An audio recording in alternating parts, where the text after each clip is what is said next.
Use carbon-carbon bond-forming reactions such as Grignard additions, aldol condensations, Wittig reactions, and cross-coupling reactions like Suzuki and Miyaura to build carbon chains of the desired length. Think of building a carbon chain like connecting toy train cars to make the train as long as you want. Grignard reactions add a carbon piece to a carbonyl like snapping on a car to the front, and you can control where it attaches by choosing the right starting pieces. Aldol condensations join two carbonyl-containing pieces and often remove a small piece of water to lock them together, which is helpful when you want to make longer chains from two medium pieces. Wittig reactions convert a carbonyl into a double-bonded carbon link, which is useful when you need to install a carbon unit with a double bond for later changes.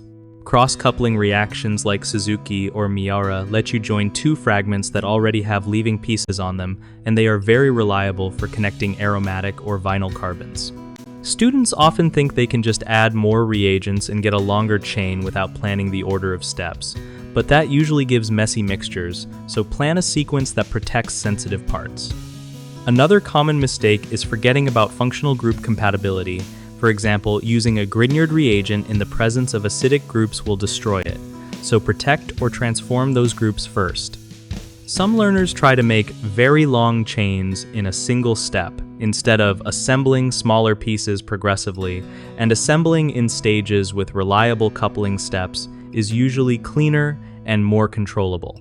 For more videos and resources on these methods and planning strategies, visit www.gumballdegree.com.